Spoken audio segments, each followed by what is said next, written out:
अभी कई तरह का विरोध सरकार को झेलना पड़ेगा। शिक्षक अपने बुद्धिजीवी है, हम दूसरे को शिक्षित करते हैं, और नहीं तो इनको जो है आंदोलन का सामना करना पड़ेगा। कोई भी शिक्षक संघ इस नीति से सहमत नहीं है। जितना जल्दी हो सके इनको संशोधन करके जो है सहूलियत वाले रास्ता निकालना चाहिए। तो कई संगठन आपको आंदोलन का घोषणा कर चुका है, अब जो है आपको आंदोलन झेलना पड़ेगा। नमस्कार, आप देख रहे हैं दर्श न्यूज। मैं हूं ज्ञानेंद्र।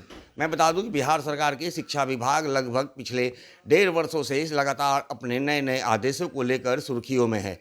उनके नए नए आदेश से शिक्षक संघ व शिक्षकों में काफ़ी आक्रोश है कि एक बार फिर से शिक्षा विभाग के द्वारा स्थानांतरण व पोस्टिंग के लेकर के चर्चा गर्म हो चुकी है। इस तमाम मुद्दों को लेकर के भी हमारे साथ बात करने के लिए शिक्षक नेता हैं भोला पासवान जी, इनसे बात करते हैं। सर, क्या लगता है शिक्षा विभाग जिस तरह की नीतियाँ अपना रही है स्थानांतरण पोस्टिंग को लेकर के, शिक्षक कितने खुश हैं? ट्रांसफ़र का जो नीति आया 7 सितंबर 2024 को, और हम लोग उसका अध्ययन करने के बाद भी हम मीडिया के माध्यम से, पत्र के माध्यम से और कई स्रोत से सरकार को हम लोग अपना जो है आपत्ति दर्ज कर दिए थे कि आप जो महिलाओं के लिए जो है आपका नीति वो तो स्वागत लायक है, लेकिन पुरुष शिक्षकों का जो ऑप्शन आप दिए हैं कि 10 अनुमंडल का, वो आज कठिनाई पैदा कर रहा है। अनुमंडल का ऑप्शन इसलिए कि अनुमंडल आप कह रहे हैं कि 10 अनुमंडल पुरुष के लिए भरने के लिए बहुत सारा जिला जो है, 8 जिला बिहार में एक ही अनुमंडल है। अब तो उसके लिए पुरुष शिक्षक के लिए दिक्कत हो गया उसको कि एक जिला जैसे लखीसराय, शिवहर, बक्सर, आपका शेखपुरा, ये सारे एक ही अनुमंडल का है, तो उनके लिए तो अब यही बचा है कि दूसरे ज़िले में जाएं। इसलिए आपत्ति हम लोग उस समय भी दर्ज किए थे कि ट्रांसफ़र नीति जो आई है उसमें हर हालत में आपको पुरुष शिक्षकों के ख्याल रखते हुए उसको जो है आपको संशोधन करना होगा।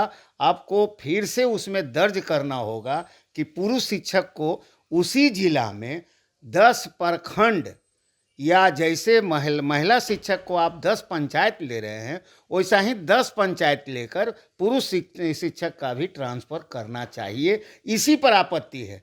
अभी कई तरह का विरोध सरकार को झेलना पड़ेगा। सरकार, मेरा भी शिक्षक संघ, बिहार राजपत्रित शिक्षक संघ आपत्ति दर्ज किया है। कई संगठन हाई कोर्ट जाने का जो है धमकी दे चुका है। इसलिए आज ही के अखबार में आया है शिक्षा मंत्री जी का, माननीय शिक्षा मंत्री सुनील कुमार का, कि हम इसको देखने जा रहे हैं। एक अनुमंडल वाले जिला को 2 क्षेत्र में हम बांटेंगे और उसमें संशोधन करेंगे। पोर्टल भी हम लोग चेंज करके फिर से उन लोग को हम आवेदन के लिए समय देंगे। ये बहुत अच्छा शिक्षा मंत्री आज बोले हैं। अगर इस तरह का शिक्षा मंत्री कर देते हैं तो समस्या का समाधान हो सकता है। सर, आखिर शिक्षा विभाग को अपने आदेशों के बाद फिर बैकफुट पे क्यों आना पड़ता है? आदेश निकालने के पहले नियमावली की जानकारी नहीं होती क्या शिक्षा मंत्री के पास? देखिए, उसमें है क्या, इनको हर जगह समस्या खड़ा हो जाता है।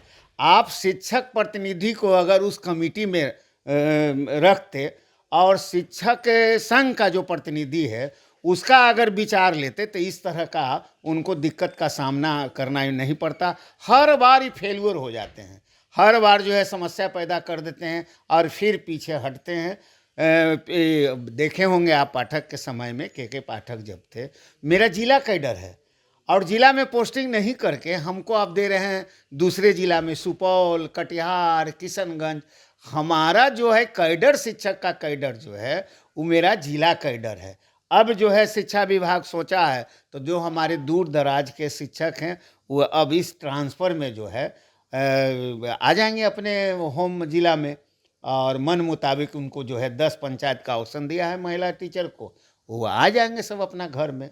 सर, आप जैसा कि अभी आपने कहा कि कई शिक्षक संघ जो है कि अब लगातार इस तरह के आदेशों का विरोध कर रही है और सरकार को कई तरह के दंश भी झेलने पड़ेंगे। ऐसे में नियोजित शिक्षकों ने भी 22 तारीख तक का सरकार को अल्टीमेटम दिया है, विभाग को अल्टीमेटम दिया है कि यदि इसमें जल्द से जल्द संशोधन नहीं किया जाता है तो वो हाई कोर्ट में जाएंगे। जबकि प्राथमिक शिक्षक संघ की यदि बात करें तो वो सड़कों पर उतरने की बात कर रहे हैं। आखिर लगातार इस तरह के शिक्षा विभाग को दंश कब तक झेलना पड़ेगा शिक्षकों का? है कि हम लोग को कितना डराइएगा आप।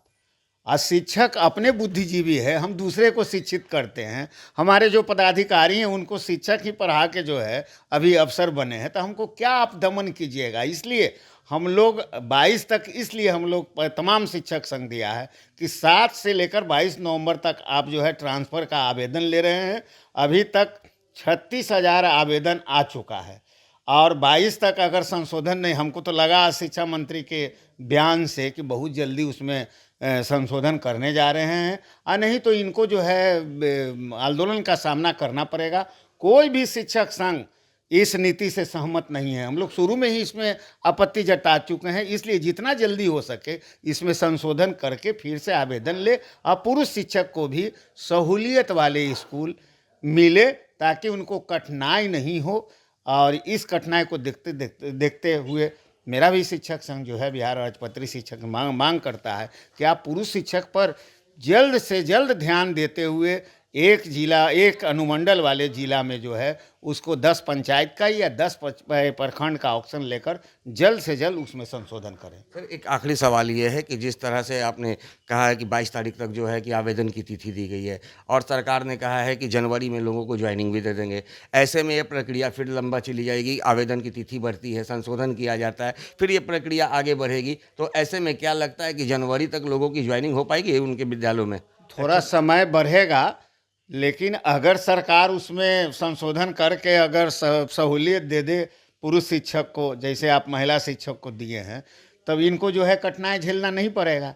अभी नवंबर चल रहा है, नवंबर का जो है अभी आधा भी नहीं बीता है महीना, इसलिए जितना जल्दी हो सके, आज का बयान से हमको लगता है कि शिक्षा मंत्री उस पर सचेत हैं और अपर मुख्य सचिव डॉक्टर एक्स सिद्धार्थ भी सचेत है। बहुत जल्दी इसमें संशोधन करेंगे लोग, और पुरुष शिक्षक को अगर सहूलियत दे देते हैं तो क्या दिक्कत है, काम में या पढ़ाने लिखाने का काम अच्छा से पुरुष शिक्षक करेंगे। जितना जल्दी हो सके इनको संशोधन करके जो है सहूलियत वाले रास्ता निकालना चाहिए। सर, लगातार शिक्षा मंत्री जो हैं कई मंचों से ये कहते आ रहे हैं कि शिक्षक हो चाहे शिक्षिका, तमाम लोगों का ध्यान में रखते हुए ही स्थानांतरण पोस्टिंग की बात की गई है और जो नए नियमावली बनाए गए हैं उस आधार पर ही बनाए गए हैं। लेकिन अब जिस तरह का आक्रोश देखने को मिल रहा है, क्या नहीं लग रहा है कि शिक्षा विभाग महिला शिक्षक और या फिर पुरुष शिक्षकों के बीच जो है कि आपसी तालमेल की कमी देखी जा रही है और यहाँ शिक्षा विभाग के द्वारा जो है कि दोहरी नीति अपनाई जा रही है?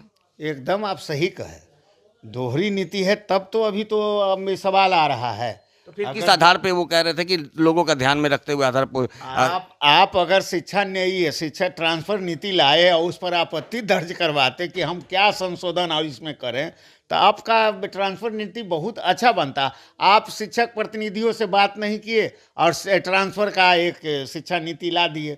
इसलिए आप चेतिए, कई संगठन आपको आंदोलन का घोषणा कर चुका है, अब जो है आपको आंदोलन झेलना पड़ेगा।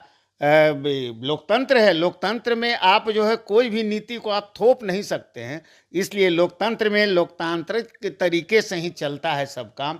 इसलिए आप जो है लोकतांत्रिक तरीके से उसमें संशोधन कर दीजिए ताकि हमारे पुरुष शिक्षक को कोई दिक्कत नहीं हो और अपने ज़िले में ही 10 प्रखंड का ऑप्शन देकर या 10 पंचायत का ऑप्शन देकर आप जितना जल्दी हो सके उनका भी आवेदन, अभी पुरुष शिक्षक आवेदन नहीं कर रहे हैं, इसलिए नहीं कर रहे हैं कि उनका इंतज़ार करेंगे हाई कोर्ट का।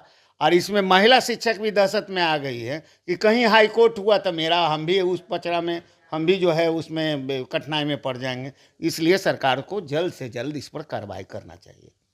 तो जैसा कि आपने सुना, इस शिक्षक नेता भोला पासवान है, इनका कहना है कि जिस तरह से सरकार के द्वारा जो नियमावली बनाई गई है उस नियमावली में संशोधन करने की आवश्यकता है, क्योंकि जब से यह नियम लागू किया गया है तब से शिक्षक और शिक्षिकाओं के बीच मतभेद करने की बात सामने आ रही है और अब इस आवेदन की तिथि जो 22 नवंबर तक सरकार के द्वारा दी गई है उसमें अब पुरुष शिक्षक भी आवेदन करने से कतरा रहे हैं और उन्होंने सरकार को साफ तौर पर चेतावनी दी है कि यदि इस नियमावली में अगर संशोधन नहीं किया जाता है तो सड़कों से लेकर सदन तक हंगामा किया जाएगा। तो निश्चित रूप से जिस तरह से शिक्षा विभाग के द्वारा जो नियमावली लाई गई है और शिक्षा मंत्री सुनील कुमार के द्वारा इस नियमावली में संशोधन करने की बात की गई है, तो अब देखना यह है कि शिक्षा मंत्री इस पूरे नियमावली पर कब संशोधन करते हैं। दर्शन न्यूज के लिए ज्ञानेंद्र की रिपोर्ट।